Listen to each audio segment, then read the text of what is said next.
libro, digamos, en el que, recuperando la conocida frase de Marx, todo lo sólido se desvaneció en el aire y la humanidad se vio forzada a considerar serenamente sus condiciones de existencia y sus relaciones recíprocas, creo que tiene un mérito especial. Así que vaya entonces una doble felicitación para las compiladoras y para quienes participaron en el libro como autores, autoras o en distintas formas de participación. Bueno, para referirme al interesante capítulo de Fernando, voy a retomar dos ideas que estructuran la compilación y que creo ofrecen una vía de entrada para comentar los aportes que Fernando realiza en su capítulo. Una primera idea es, y como se adelanta en el título, la misma idea de poner a Jujuy bajo la lupa supone una toma de partido historiográfica en torno a la reflexión sobre la escala. Entonces, creo que es una preocupación que está mencionada en la introducción y que es recurrente, que no es casual, entiendo que se menciona en la introducción porque es recurrente entre los y las colegas de la Unidad de Investigaciones en Historia Regional. Historiografía jujeña con la cual estamos muy empapados, como decía Cecilia, bueno, aparte de la tonada en común, tenemos algunas preocupaciones compartidas, el tema de la agroindustria azucarera y otros ejes temáticos que nos unen y que nos hacen, creo que, leernos mutuamente, tanto jujeños con tucumanos como tucumanos con jujeños.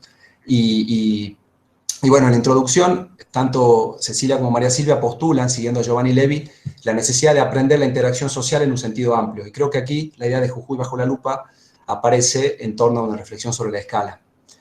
¿Y en qué sentido lo citan a Giovanni Levi? En el sentido de la potencia explicativa de lo provincial o de lo local, sea en una escala jujeña, digamos, provincial, o en una escala de su ciudad capital, que aparece quizá con más fuerza en el capítulo que me toca a mí comentar.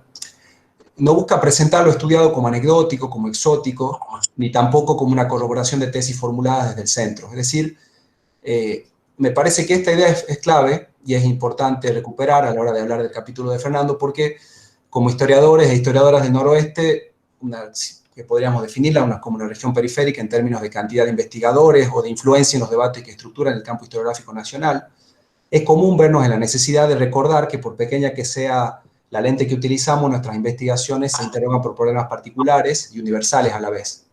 Y creo que esta toma de postura historiográfica, que aparece mencionada en la introducción, atraviesa el texto de Fernando.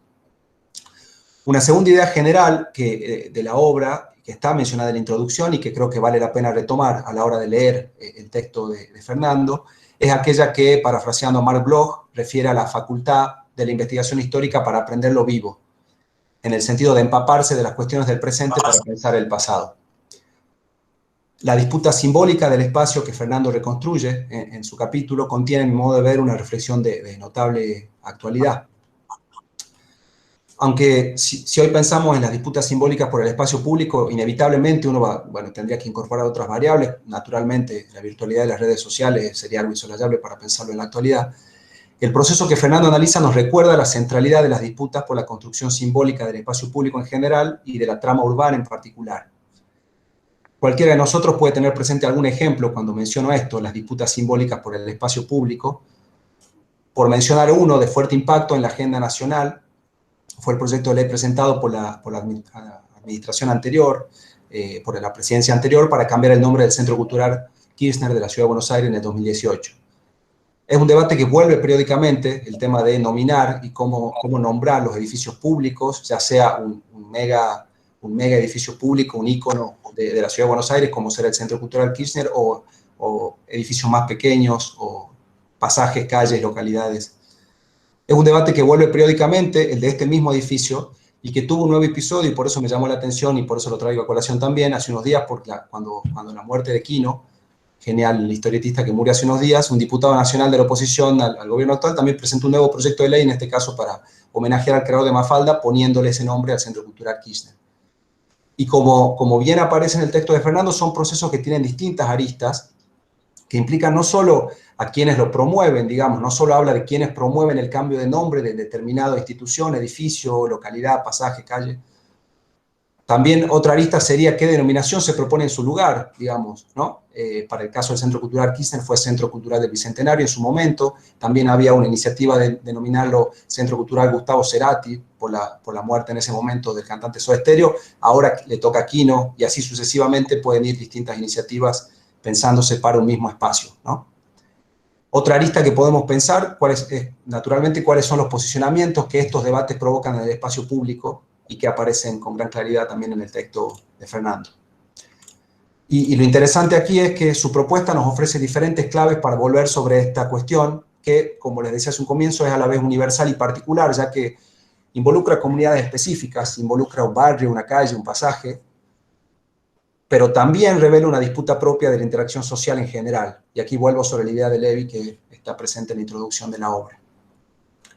Entrando ya en el capítulo, hay que señalar que Fernando propone entender la espacialidad como un fenómeno de estructuración de un campo de posiciones, temporalidad y movilidad, que pone el eje en las experiencias sociales y políticas. Es decir, ahí hay una toma de postura conceptual, y para ello abreva Fernando en las conceptualizaciones de Michel de Certeau, enmarcando la desperonización en su sentido de apropiación del espacio urbano con el fin de limpiar elementos disruptivos mediante un proceso de saneamiento de los restos de los protagonistas de su historia, que son los vencedores en septiembre del 55, interpretaban como la traumática década peronista. Todos sabemos aquí que el dispositivo desperonizador fue muy ambicioso a la hora de promover un reemplazo simbólico y un reordenamiento del espacio en distintas tramas urbanas de la Argentina, y usando una metáfora médica, ya que estamos en tiempo de pandemia, digamos, ¿no? Ya que el lenguaje médico nos abruma en estas semanas y en estos meses, se podría asemejar, creo, al proceso desperonizador como una cirugía mayor que fue aplicada sin anestesia, en realidad, como nos revela el texto de Fernando también. Porque no hablamos de una o varias instituciones, sino de múltiples capas de la trama urbana, un conjunto de calles, conjuntos, barrios enteros, incluso provincias enteras, que se rebautizaron para eliminar los nombres que el peronismo a su vez le había otorgado con toda la impronta de homenaje y de propaganda estatal que tuvo en su momento también.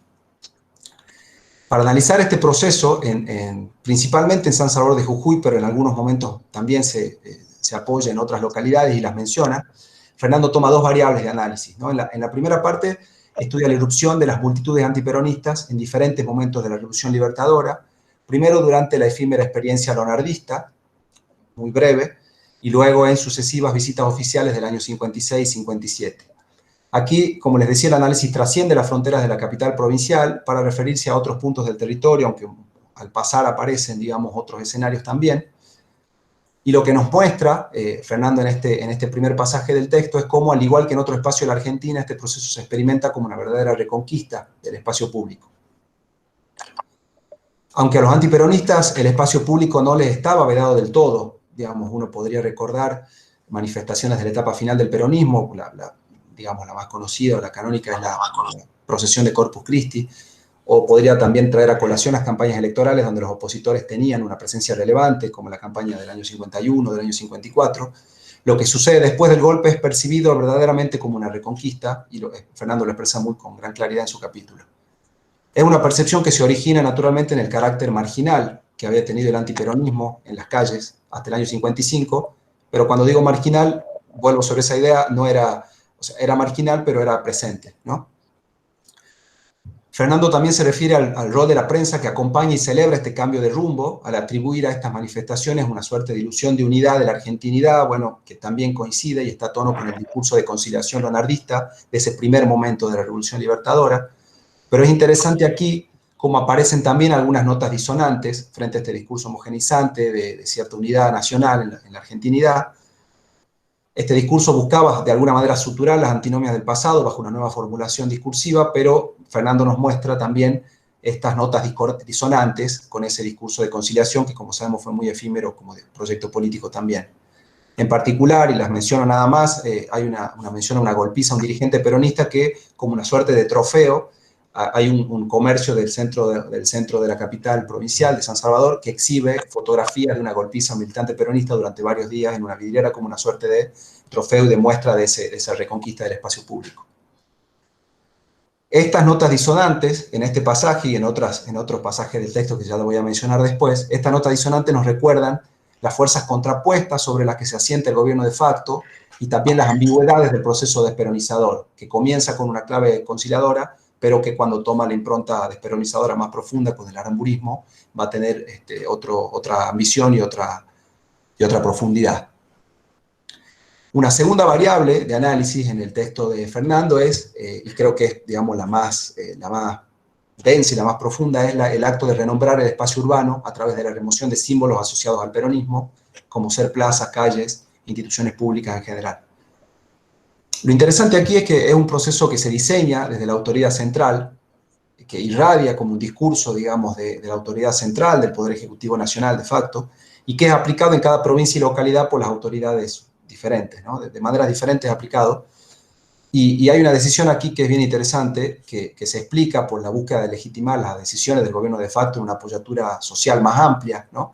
Que es la decisión de formar una comisión asesora por parte de la Intendencia de San Salvador de Jujuy para que intervenga en este proceso de redenominación o de redefinición de estos edificios, ¿no? Como sabemos, la autodenominada Revolución Libertadora tuvo distintos mecanismos de participación social o cívica más amplia, fue un gobierno cívico-militar, claramente.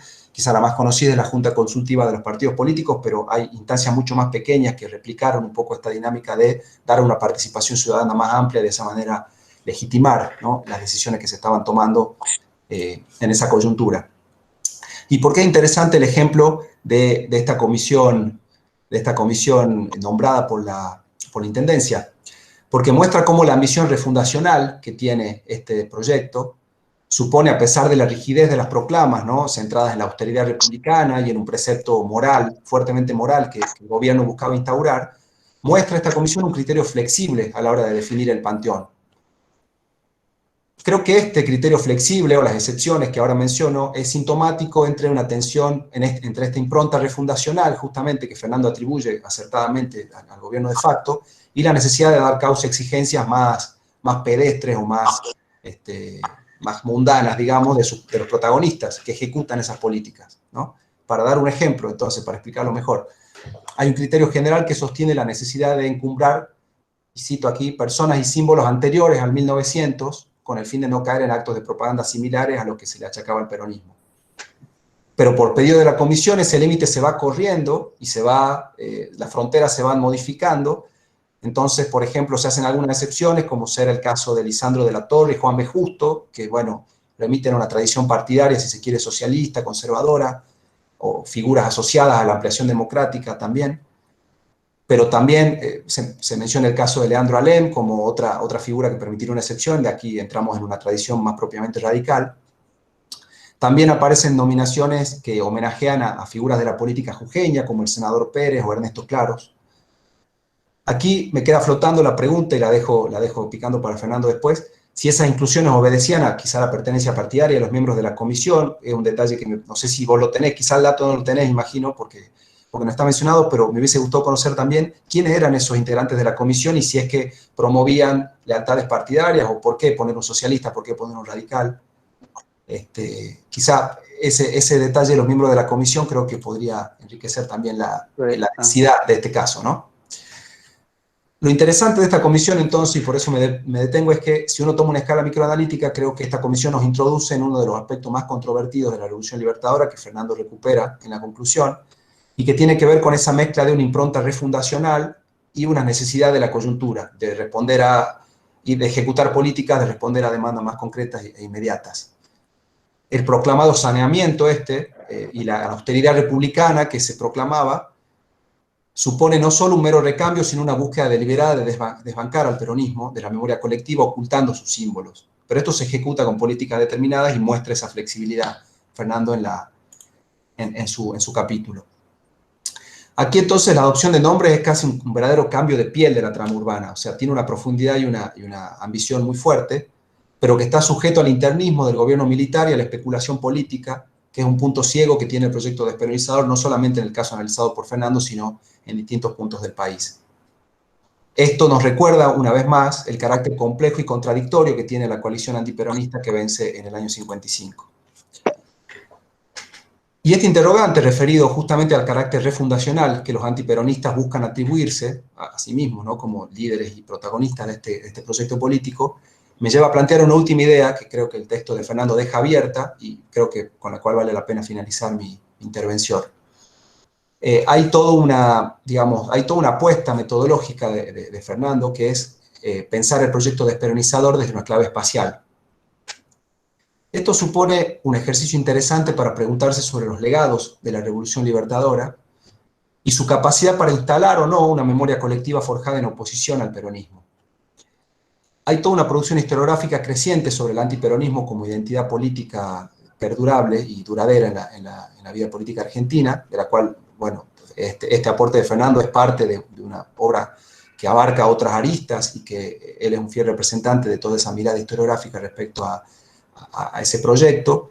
Podría mencionar también Silvana Ferreira, María Estela Spinelli, entre otros autores y autoras que tomaron este tema de la desperonalización como proyecto político y cultural. Y aquí menciono un pasaje de Julio Melón, con su habitual agudeza que le atribuye a la Revolución Libertadora. Cito aquí: un grado de confianza sin cuyo concurso y sin cuyo exceso resulta impensable cualquier proceso que se postule como refundacional. Sin cuyo concurso y sin cuyo exceso, ¿no? Creo que es reveladora esta frase de Julio Melón, porque ilumina de qué manera todo proceso que se precie de refundacional lleva implícita la amenaza de franquear lo tolerable, de franquear los límites de lo tolerable. Y como revela el texto de Fernando, mientras más conocemos sobre la desperonización, aparecen algunos rasgos que contribuyen a explicar sus límites en la práctica. Un carácter errático, arbitrario, como lo revela esta referida comisión para renombrar calles y plazas. Y aquí hay otra idea que creo que vale la pena traer a colación, y es que si uno mira retrospectivamente la desperonización, uno tiende a pensar una imposibilidad, o en todo caso lo que ese proyecto no logró, un fracaso, ¿no? El título del libro de Spinelli, que es uno de los más representativos de este periodo, es un gran título, Los vencedores vencidos, ilustra esa idea. Hay que, digamos, ponerle un buen título a un libro, sabemos que es todo un desafío, y acá María Estela Spinelli toma la metáfora rockera, bueno, de los Redonditos de Ricota, para definir el fracaso político de la Revolución Libertadora con la llegada de Frondizi al poder. O sea, ella está tomando esa coyuntura puntual de 3 años. Todos sabemos cuál es el final de la película, y desde una lógica general uno piensa un fracaso del proyecto despenalizador en diferentes capítulos, así como si uno pensara una serie con esta que nos entretenemos en la pandemia. El primer capítulo sería la resistencia y la reafirmación del peronismo en el año 57, ¿no? Con el voto en blanco, el pacto de Frondizi con Perón. Si esa misma serie continuase durante la década del 60, pensaríamos una tensión dramática ahí con el retorno de Perón, el retorno fallido de Perón, los intentos de reemplazar su liderazgo del neoperonismo, y obviamente el final de la primera temporada, el clímax, sería el retorno de Perón en el 73 y su muerte. Ese registro más bien convencional, a ese registro podemos superponer otro, que la reconstrucción de Fernando y toda la literatura sobre la desperonización habilitan, ¿no? Y es qué tan vencidos fueron los vencedores, ¿no?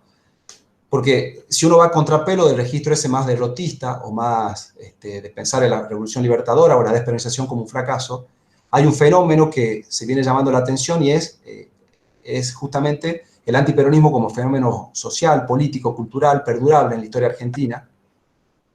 Cuando uno piensa en la vigencia del peronismo, medio que sale a la vista, bueno, no hace falta agarrar un diario y mirar la vigencia del peronismo, pero ¿qué pasa con la vigencia del antiperonismo, ¿no? Y Fernando recupera entonces un momento primigenio del antiperonismo, que es su conquista del gobierno, y nos permite con su reflexión sobre el espacio urbano volver sobre este proceso de construcción de sentidos que creo trascendió a quienes toscamente buscan ponerlo en marcha en esa etapa. Distintas miradas sobre el antiperonismo vienen sosteniendo que hay una tradición y una identidad tan sedimentada como el peronismo mismo, ¿no? La del antiperonismo con tanta fuerza o tanta potencia como el peronismo. Retomando entonces la idea de Bloch que mencionaba al comienzo, creo que la contribución de Fernando nos permite volver sobre un momento clave, que es la configuración del antiperonismo como identidad política. Yo no sé si esas calles y plazas, porque bueno, tampoco soy un conocedor muy detallado de la trama urbana jujeña, pero no sé si esas calles y plazas se siguen llamando así. Me quedé pensando si habrán sido o no objeto de nuevas denominaciones. Pero uno se podría preguntar, a partir del aporte de Fernando, si ese proceso analizado dejó huellas, quizá más sutiles, pero duraderas, en la vida social y la vida cultural jujeña, ¿no? Las identidades urbanas y las tramas urbanas de esa ciudad.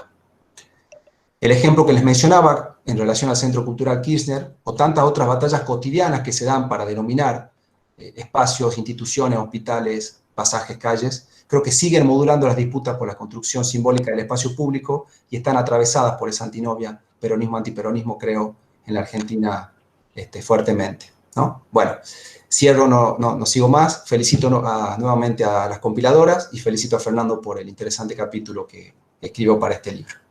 Muchas gracias. Bueno, muchísimas gracias a vos, Leandro. Literalmente 20 minutos para un comentario muy interesante, muy rico, de un capítulo también muy rico. Así que bueno, abrimos la palabra. Ahí les sugerí si quieren pedirla por el chat.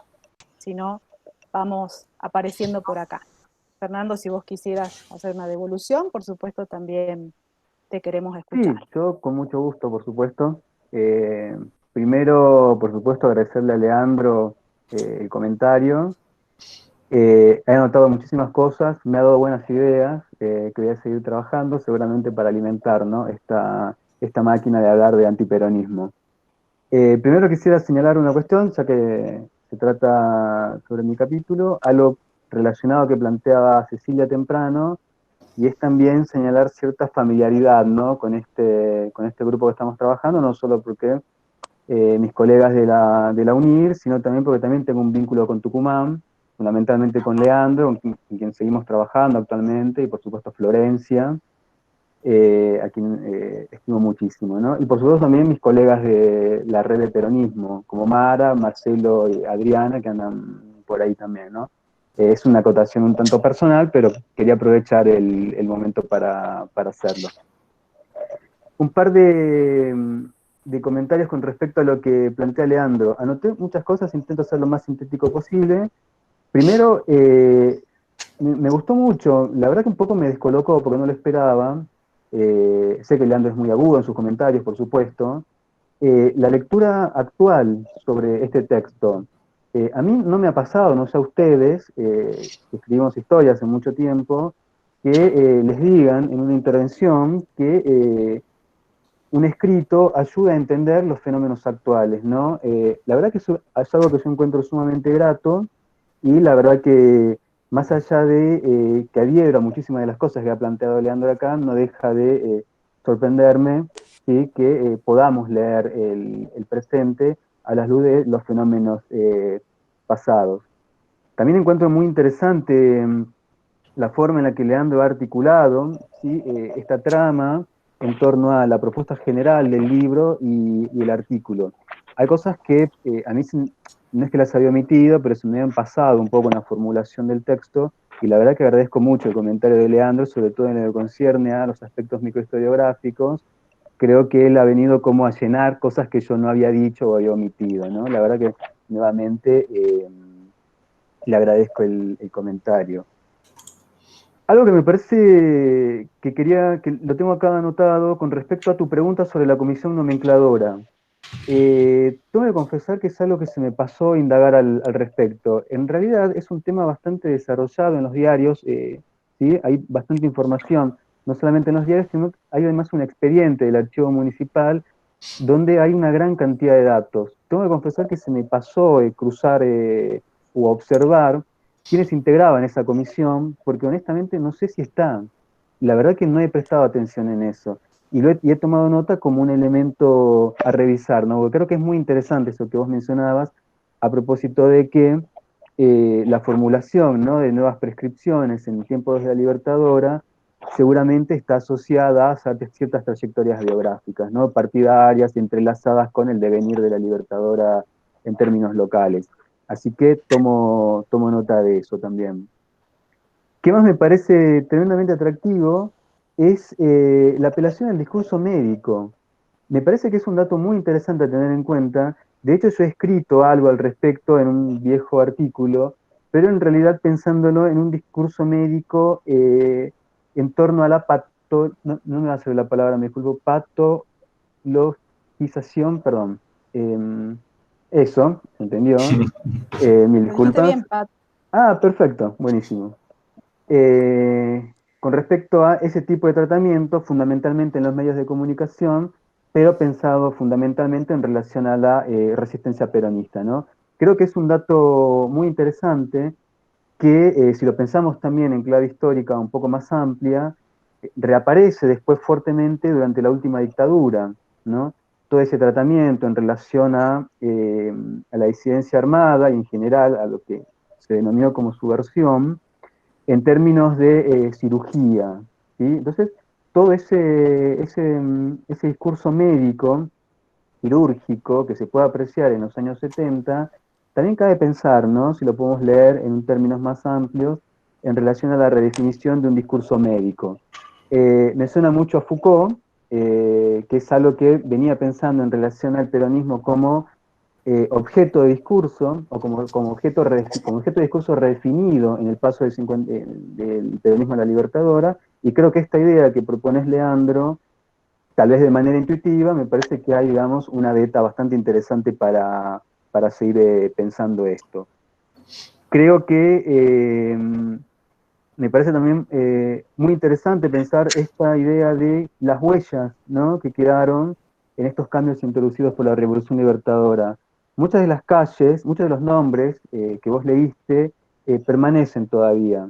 Fueron cambiados en el 55 y algunos están, los que en este momento recuerdo, ¿no?, permanecen. Por ejemplo, la calle Libertad en Ciudad de Nieva, las avenidas Córdoba y España, que son las que me acuerdo en este momento, permanecen. Pero creo que el fenómeno sigue siendo interesante de pensar a largo plazo, en relación a, por ejemplo, en el caso de Jujuy, más allá del caso que mencionaba sobre el centro cultural, la propia terminal de Jujuy, ¿sí?, que también ha sido objeto de cambio de nombre. Por último, por ahí una tontera, pero no lo sé, pensaba en esto de vencedores vencidos, ¿no? Qué interesante tu apreciación en torno a pensar la consigna de Spinelli, no en relación a las consignas de Caseros, sino a los redonditos de ricota. Por ahí puede haber pasado desapercibido el comentario, a mí no, porque precisamente soy muy adepto, muy ricotero, casi ortodoxo, y la verdad que encontré muy ameno tu comentario. Bueno, eso con respecto a lo que dijo Leandro. Vuelvo a agradecerte los comentarios, me gustaron muchísimo, y además, sobre todo, lo que siempre nos interesa a propósito de un comentario es generarnos nuevas ideas, ¿no?, para seguir profundizando nuestros estudios. Te agradezco mucho. Bueno, gracias. Nos quedan 2 minutitos más o menos, si alguien quiere participar, intervenir. ¿No? Bueno, ha sido una excelente presentación, tu devolución también muy clara, Fernando, así que gracias, Leandro, gracias, Fernando. Y entonces pasaríamos a la presentación del siguiente capítulo, que, como ya dijimos, está a cargo de Florencia Gutiérrez, y se llama Políticas Públicas y Consumo Popular en Jujuy, reorientaciones e impactos en la transición al peronismo, y sus autoras son Ligia Gutiérrez y Adriana Kingal. Así que le damos la palabra a Florencia primero. Bueno, muchas gracias, Cecilia. En primer lugar, agradecerles a ambas, a Cecilia y a María Silvia, la invitación a comentar el capítulo de Adriana y de Ligia, y sumarme, por supuesto, a las felicitaciones de la publicación del libro, ¿no? Las felicitaciones a las directoras y a los autores. Y bueno, celebrar estos momentos raros, pero que habilitan compartir por lo menos nuestros intereses y las preocupaciones, y pensar que hay horizonte. Así que gracias por la invitación. Voy a comenzar el comentario de un texto que es impecable. Yo quiero comenzar subrayando que Adriana y Ligia analizan de forma sugerente y compleja un problema clave para la historia sociopolítica y económica en general, y bueno, y de Jujuy en particular, que es el lugar, la especialidad que ellas abordan, que es el del diseño e impacto de las políticas públicas vinculadas al consumo popular. Si bien el foco se ubica en la primera década peronista, las autoras recuperan e inscriben en experiencias previas, principalmente la década de los años 30, la preocupación por el sistema de abastecimiento de alimentos en la capital jujeña, que apuestan por una perspectiva de análisis tensionada permanentemente, y esto me parece que es sumamente rico, entre el marco normativo y las prácticas sociales. Este abordaje les permite poner en diálogo las instituciones y marcos regulatorios vinculados al consumo popular con las prácticas y expectativas del público consumidor, al tiempo que posibilita descubrir los límites, intersticios y posibilidades que brindan las normas a comerciantes y consumidores también, tanto como los desafíos e implicancias políticas que supuso para los gobiernos garantizar el acceso de la población a los productos de la canasta básica. Como decía, la factura del texto es impecable y, como todo buen texto, en realidad lo que yo quisiera señalar son rutas exploratorias, son algunas observaciones y sugerencias que pienso que pueden recuperar a futuro sobre la base, bueno, de este trabajo que es sumamente sólido. Y son 3 cuestiones puntuales sobre las que me gustaría volver. Uno de ellos es la espacialidad urbana, el problema del espacio, en articulación con el tema del consumo popular. En este sentido, en el cruce del diseño e implementación de las políticas vinculadas al consumo, Adriana y Ligia recuperan un aspecto central, que es el impacto de las políticas públicas en la trama urbana. Y en eso me quisiera detener brevemente. Por ejemplo, señalan que en la parte antigua de la ciudad se emplazaba desde fines del siglo XIX el mercado municipal y en el casco céntrico funcionaban múltiples comercios de venta al menudeo. Fue en ese espacio donde operó el Consejo Deliberante para circunscribir el área en la que, por ejemplo, no se podían vender ciertos productos como carne, frutas y verduras, decisión que se profundizó a finales de los 30, cuando el radio de exclusión se amplió, manteniéndose la prohibición de abrir casas de venta en las cercanías del mercado de Abasto y la Plaza Belgrano. Estas referencias a la espacialidad y al impacto de las políticas públicas en esa construcción urbana son constantes y bueno, abordadas, como les digo, de una manera sumamente sólida y sugerente, porque no solo incluyen el problema de los mercados, de los comercios al menudeo y cómo se fueron delimitando las fronteras de esas zonas urbanas, sino incorporan también otras instancias vinculadas al consumo popular, como la feria, ¿no? La feria de la Tablada en el extremo norte de la ciudad y el nuevo mercado que en el 39 se construye, el mercado municipal en Villa Cuyaya. Considero que la apuesta por incorporar la dimensión territorial del consumo popular habilita un fecundo campo de estudio. Preguntarnos por ello supone repensar cómo la municipalidad procuró organizar el espacio urbano, qué nociones, ideales, pero también prejuicios e intereses estaban asociados al consumo popular y cómo operaron en la ubicación, traslado y diseño de los mercados, ferias y comercios. En tal sentido, la definición de espacios y de fronteras vinculados al consumo alienta a seguir poniendo las segregaciones y reacomodamientos espaciales, así como los imaginarios sociales que atravesaron y coayudaron a definir esas políticas públicas. Recuperar las voces y demandas que empujaban a excluir el comercio minorista de esas zonas, como aquellas que irrumpieron para garantizar el abasto a ciertas zonas alejadas del casco céntrico, procesos no exentos de tensiones y negociaciones, constituye un desafío sumamente interesante. En este contexto, Adriana y Ligia analizan de forma exhaustiva las implicancias higiénicas de las políticas públicas asociadas al consumo, se detienen, analizan las connotaciones y las implicancias de esta trama higiénica vinculada a la salubridad. Y en este sentido me animo a preguntarles, para pensar en un futuro trabajo, si es posible pensar que en el diseño y supervisión de estas políticas, especialmente en la primera mitad del siglo XIX, la dimensión higiénica se articuló con cuestiones morales. ¿Es posible identificar, por ejemplo, tensiones entre los vecinos y la municipalidad en clave moral? Pienso en la cercanía que muchas veces tuvieron los mercados con burdeles y prostíbulos, billares o casas de por ejemplo, bueno, el mercado de Abasto de Tucumán, que es el caso que conozco un poco más. es decir, la forma en que se construyen imaginarios sociales que permean y definen a ciertos espacios urbanos.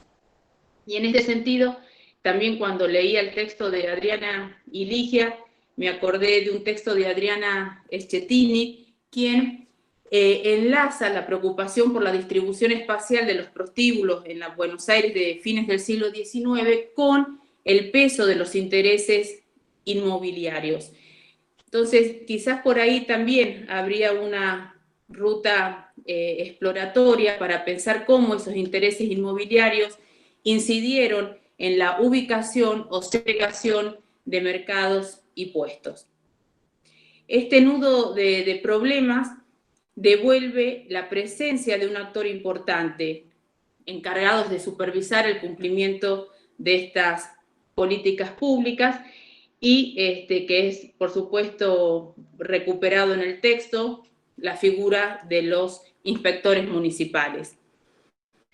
Y aquí se abre también una ruta sumamente interesante que tiene que ver con la posibilidad de preguntarnos, bueno, y ahí bueno, habrá que ver si las fuentes pueden contestar las preguntas, pero la idea es avanzar por una senda que permita indagar sobre la forma en que se supervisó y controló fueron controladas estas políticas municipales por los inspectores. Y aquí pienso no solo en los mercados, sino en los comercios al menudeo y también en los vendedores ambulantes. ¿De qué forma los lazos de solidaridad estuvieron presentes e incidieron en el momento de sancionar o no a un puestero o a un comerciante?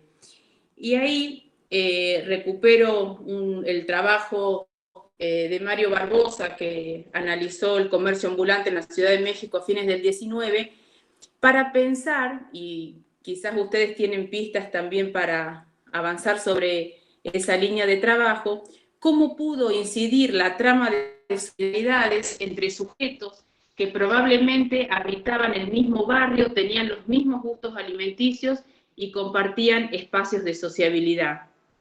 Así me pregunto si es posible pensar cómo los vínculos interpersonales entre inspectores y policías con los puesteros y comerciantes, probablemente muchos de ellos eran familiares, vecinos o amigos, incidió en las tareas de supervisión y control.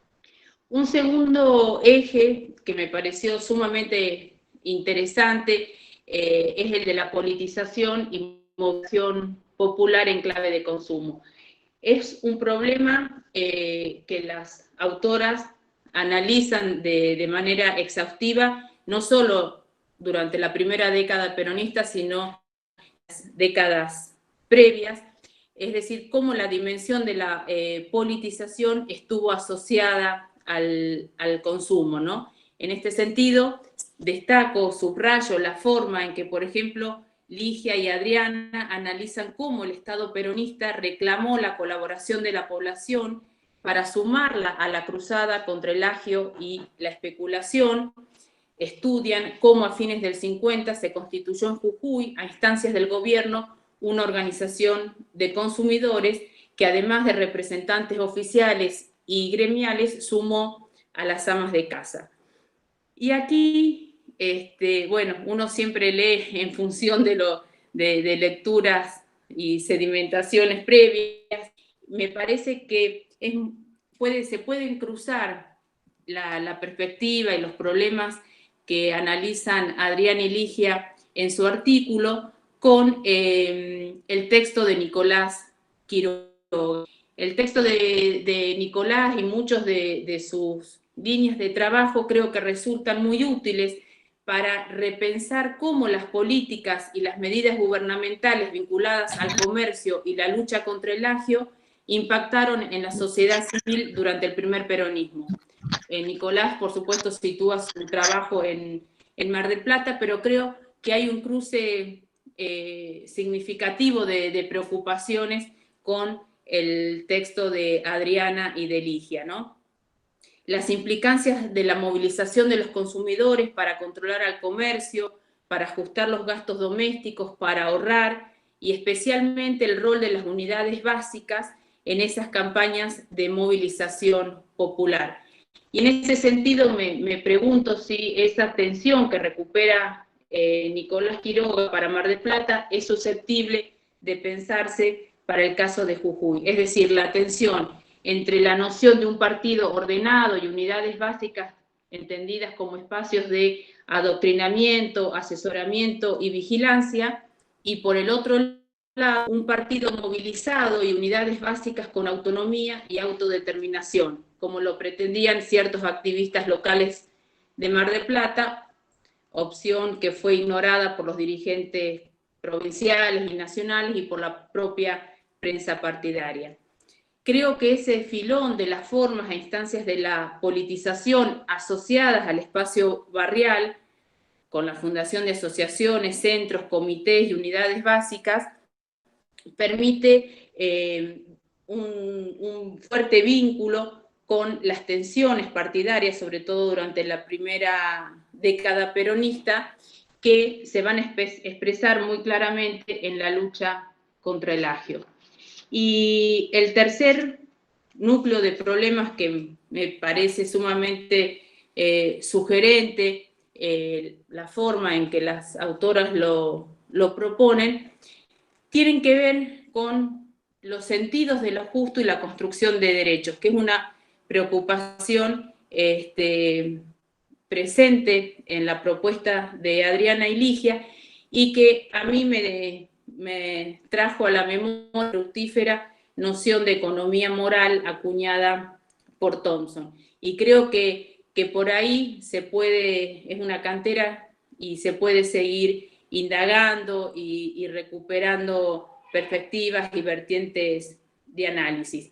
Recupero dos momentos que señalan las autoras porque es un tema de estudio, un problema de estudio que recorre y atraviesa todo el texto. El primero, cómo en 1939, en su lucha contra el aumento de los precios, la prensa de Jujuy amenazaba con publicar los nombres de los comerciantes que encarecían los productos y además instigaba a la comunidad a movilizarse y organizar un mitin de protesta y un boicot. Se esperaba que la presión popular indujera al gobierno a tomar las medidas de represión que las circunstancias requieren. Pero como lo señalan Adriana y Ligia, fue el municipio capitalino el que se lanzó a la acción distribuyendo volantes en toda su jurisdicción para incitar a la población a denunciar a los infractores. Otro momento nomás para recuperar esta noción que creo que puede ser fructífera, tiene que ver con la coyuntura de 1947, cuando una ley sancionada por el Congreso de la Nación reforzó los mecanismos punitivos contra el agio y la especulación, elevando fuertemente las multas y facultando al Poder Ejecutivo para aplicar en forma expedita las sanciones previstas, habilitando el arresto, incluso la deportación de los extranjeros infractores. Para su aplicación, el gobierno de Jujuy nombró 109 inspectores y demarcó 103 zonas en la ciudad capitalina y zonas aledañas, con el fin de congelar los precios de todo artículo indispensable para la vida cotidiana. Estas políticas públicas y la forma en que se entrecruzaron con las demandas de los consumidores y con los sentidos de lo que se consideraba justo, entiendo que es una preocupación, bueno, que las autoras tienen muy presente y creo a futuro podría seguir explorándose o quizás alentar alumnos con tesis para seguir este derrotero. El minucioso análisis de estas políticas que involucraron de diversas formas a la sociedad, a la prensa y a diversas asociaciones en el combate contra el agio y la especulación, entiendo, es una invitación a reponer qué sentidos de lo justo es posible detectar en torno a la alimentación, cómo se construyeron y cómo operaron esos sentidos, en este caso vinculado a la carestía de alimentos y la especulación, y cómo impactaron en la construcción de derechos. ¿Qué demanda impulsó la sociedad? ¿Quiénes la articularon? Y bueno, en este sentido, seguramente las cuestiones de clase y género van a ser claves para recuperar cómo esos reclamos se fueron modelando y, como contrapunto, cómo los gobiernos articularon políticas públicas para garantizar el acceso a los productos de primera necesidad y en esa operación también legitimarse frente a la población. Y el último punto, para ser precisa con el tiempo, tiene que ver con la preocupación que señalan las autoras y el uso de fuentes muy ricas que ellas van a cruzar por el nivel de vida y la desigualdad social.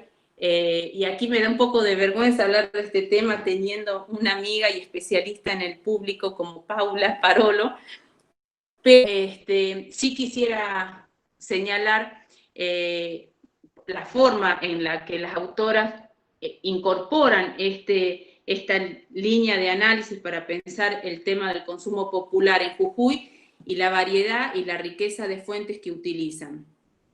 En este sentido, las autoras van a estimar el costo de las canastas de consumo básico en el cruce con los ingresos salariales y en ese sentido rescato y valoro muchísimo el uso de los expedientes y las sentencias del Tribunal de Trabajo creado durante el primer peronismo, es decir, las múltiples posibilidades que brindan esas fuentes, no solo para la historia de la justicia y el derecho laboral, sino también para seguir avanzando en un problema de estudio clave para comprender dimensiones de la historia social y económica de Jujuy en el siglo XX.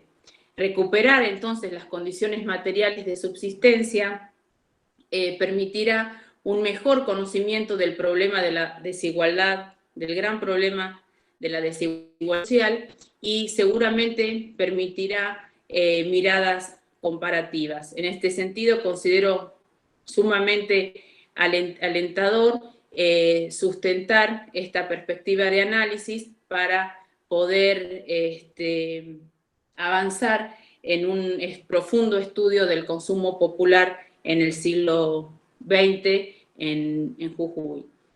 Así que, bueno, reitero, para mí fue un lujo leerlas, es un texto sólido, cerrado y sugerente, por eso los comentarios en ese sentido más bien apuntaron a algunas rutas exploratorias que creo a futuro podrán recuperar ustedes o alumnos de la carrera, ¿no? De la nueva carrera de historia que entiendo ya está en marcha en la Universidad de Jujuy. Así que mis felicitaciones a las autoras. Muchísimas gracias. Bueno, gracias Florencia. Realmente es impresionante, me encantó la forma en que significaste vos desde tu conocimiento este capítulo. Nosotros lo hemos leído varias veces, digamos, lo comentamos, lo vimos y la significación que le has dado es increíble, y también las propuestas, las preguntas y las sugerencias que has estado planteadas. Bueno, hay alguien que quiere participar, Eli pidió la palabra, y por supuesto también la van a tener las autoras, y hay saludos y felicitaciones en el chat que también los pueden leer, ¿sí? Así que no sé si Adriana y Ligia quieren que hable Eli primero, hablan ustedes, como ustedes prefieran. Ligia. Sí, acá un pequeño comentario primero que nada agradecer a Florencia por la apreciación que hizo del artículo. Sí, hay todo lo que yo noté, Florencia, porque yo les comento que este trabajo sería como la base de mi tesis doctoral, así que yo todo lo que vos dijiste lo he anotado porque sí, son cosas que lo hemos conversado con Adriana, que es quien me dirige, y sí, que todas esas aristas quedan pendientes para poder abordarlas. Y bueno, lo que fuiste mencionando, esto de la importancia de ver la cuestión del espacio, nosotros también nos planteamos incorporar un mapa para poder ver la relevancia de los espacios que se iban ampliando, que iban siendo autorizados o cuáles eran los que no. También fue un tema de ver si podía ser elaborado, así que bueno, también incluimos ese mapa con respecto a la espacialidad. Después con las medidas higiénicas, sí hay trabajos acá que abordan estas cuestiones. Mirta, es una de las que ha trabajado para los primeros años del siglo XX y también para la década del 30, y la hemos citado también para el abordaje de este trabajo. Y bueno, agradecerte por todos los comentarios, por todos los aportes, y bueno, de paso también agradecer a María Silvia y a Cecilia por toda la paciencia que nos han tenido a nosotras con el artículo, porque sí, es verdad, tienen muchas fuentes, mucho trabajo con fuentes de prensa, de boletines oficiales, y para nosotras también fue todo un desafío poder ensamblar, porque yo vengo de la década del 20, he trabajado la década del 20, y para poder justamente elaborar el trabajo, dijimos todo lo que había quedado en aquella tesis de licenciatura mía, lo hemos volcado y hemos explorado también todo lo que fue la década del 30 para poder dar inicio al primer gobierno peronista. Así que desde ya, bueno, te agradezco y les agradezco a las dos compiladoras que en toda la paciencia que nos han tenido a nosotras y a Adriana por los tiempos sobre todo. Así que bueno. Bueno, agrego yo unas pocas palabras a lo que acaba de decir Ligia. En primer lugar, por supuesto, el agradecimiento a los comentarios de Florencia. Aprovecho para agradecer la presencia de los dos, de Leandro y de los colegas de Tucumán que nos están acompañando. De nuevo, pero bueno, a las compiladoras, a las directoras ya hemos agradecido muchas veces esta posibilidad y la linda experiencia del trabajo en equipo. Y yo también he anotado por mi parte como 3 hojas de esta agenda que es grande con todos los comentarios y las ideas, ¿no? Muy iluminadoras y las lecturas que siempre uno se sorprende, ¿no? De todas esas aristas y además sacan a la luz cuestiones, mientras Florencia comentaba, yo decía, bueno, sí, qué interesante lo de las lecturas esas en clave moral, ¿no? De la espacialización de los mercados, es algo que no lo hemos abordado en esa clave. Hemos leído textos que son, digamos, ya todo han marcado una huella en Jujuy, que son los de Mirta Fleitas, la hermana de María Silvia, para la década del 30.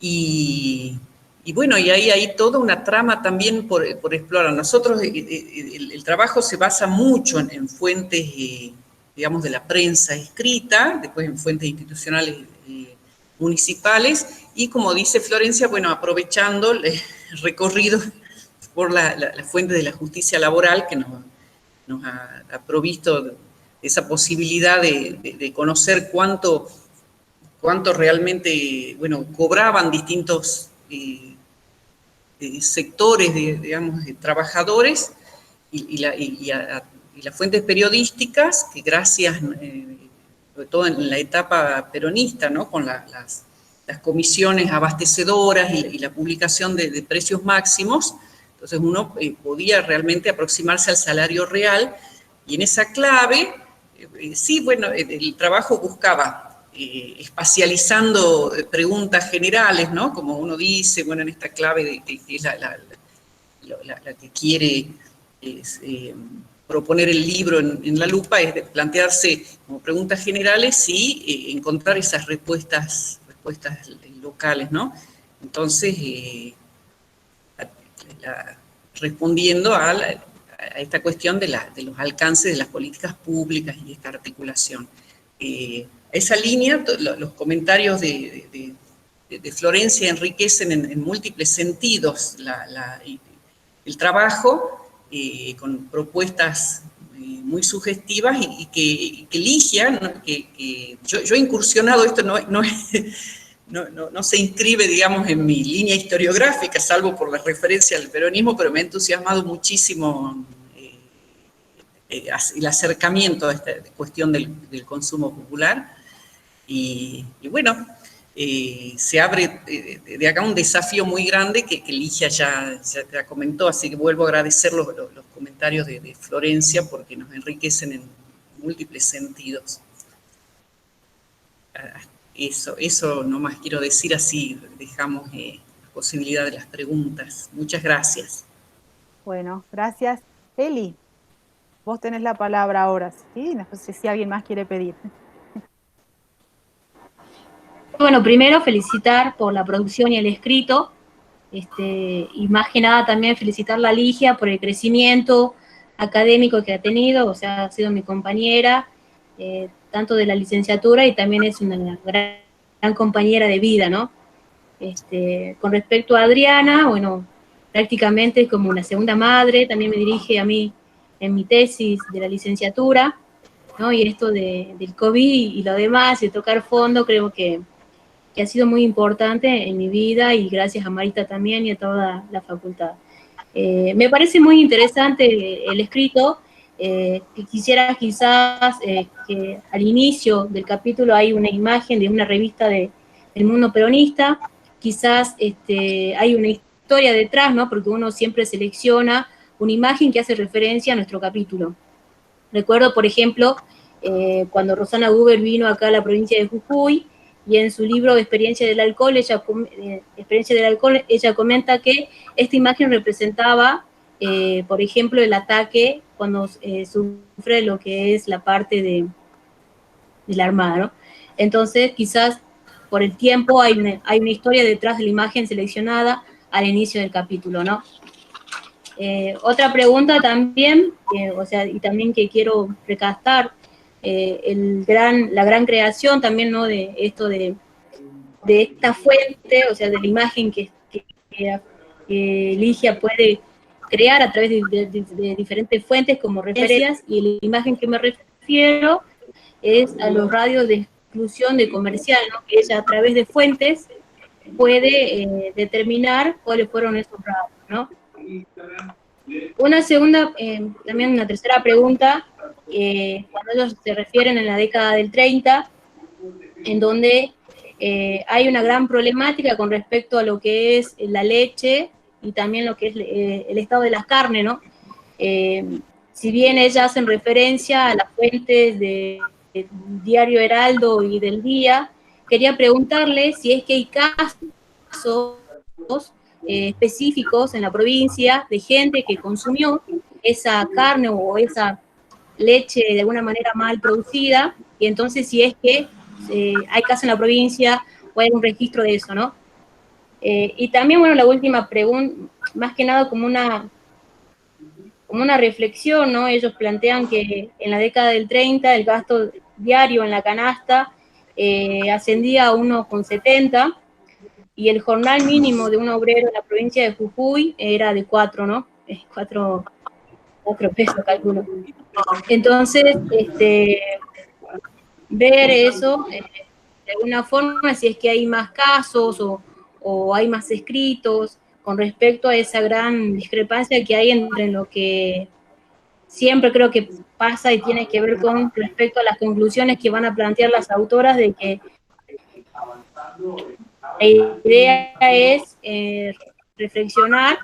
Sí, me parece que hay un caso particular que ellas plantean sobre el caso de la fruta, en donde citan de que comer fruta en aquel momento era como una comida de ricos, o también no consumir el pollo en la década del 30 era como tener un gran banquete y demás, ¿no? Como esto fue de alguna forma modificándose, y lógicamente ellas ya en los capítulos van a demostrar eso, ¿no? Básicamente esas serían mis preguntas, nada más. Bueno, Elis, no sé, contesto yo algo, y Ligia también respecto a la selección de la imagen, porque habíamos acordado, claro, una imagen como encabezamiento, entonces esa caricatura publicada en Mundo Peronista que hace alusión está el comerciante enojado mostrando la lista de precios máximos, ¿sí? De atrás del mostrador, ¿no? Entonces se ve en el lugar de compras, en el almacén, y bueno, es muy representativa de la época, del peso, porque es hay toda una discusión también, un debate historiográfico sobre, y en eso queríamos inscribir también el texto sobre realmente los alcances o la eficiencia de ese control de precios en clave de ver los límites o los alcances de la democratización del bienestar, que acá lo problematizamos en relación al consumo.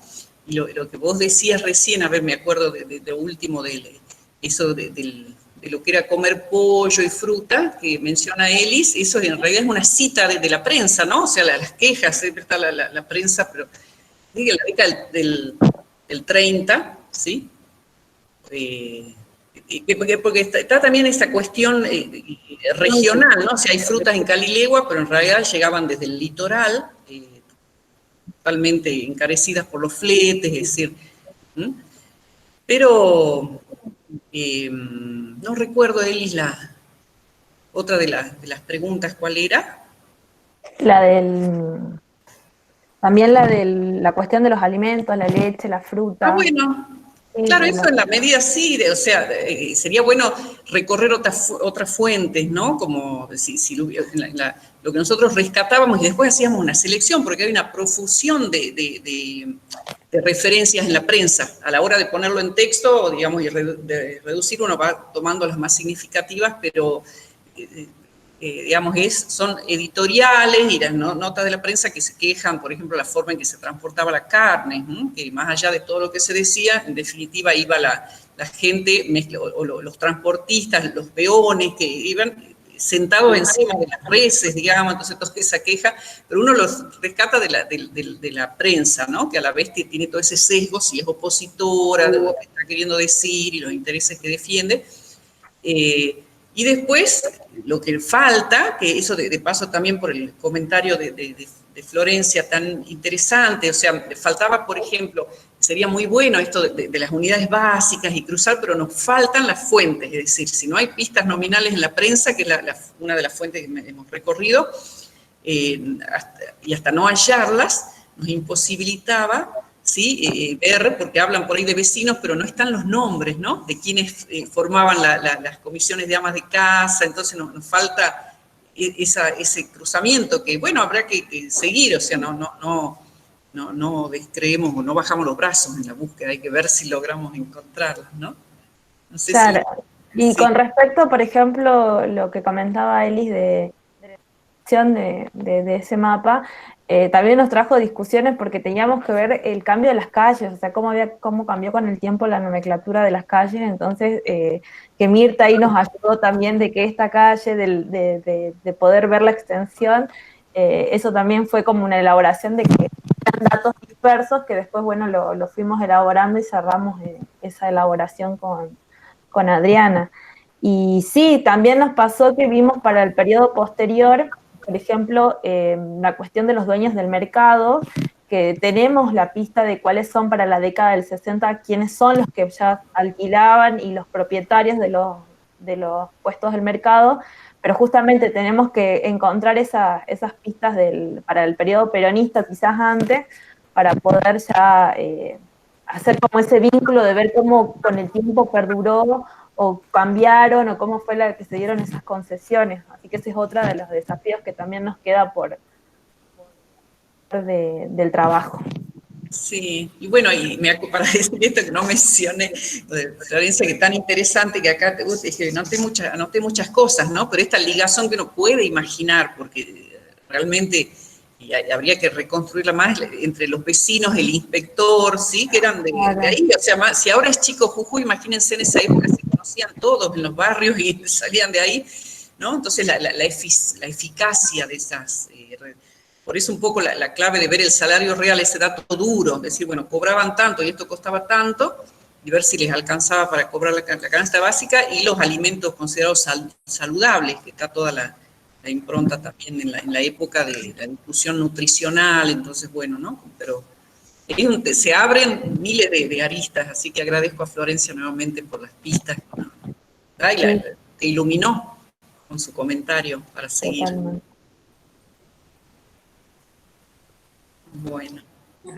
Bueno, no sé si alguien más quiere hacer algún otro comentario, generar algo. Ha sido riquísimo el encuentro desde mi punto de vista.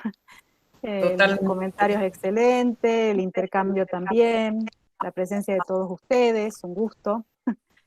Así que bueno, si no hay algo más para agregar, les agradecemos y les contamos que continuamos el día jueves. En esta ocasión nos van a acompañar Mara Petiti y y Teresita Gómez, para comentar los capítulos de Marcelo Jerez y de Mirta Gutiérrez y María Teresa Bobbi, respectivamente, ¿sí? Así que bueno, ahí vamos a seguir esta secuencia de presentaciones. En la medida en que puedan, los esperamos con la presencia de ustedes. Y bueno, un abrazo enorme desde la distancia a todos y a todas, ¿sí? Bueno, muchas gracias, ¿no? Gracias. Muchas gracias y nuevamente felicidades. Gracias. Gracias a ustedes. Gracias y felicitaciones. Chao, Leandro. Chao, que estén bien. Adiós. Bien. Chao, Leandro. A todos.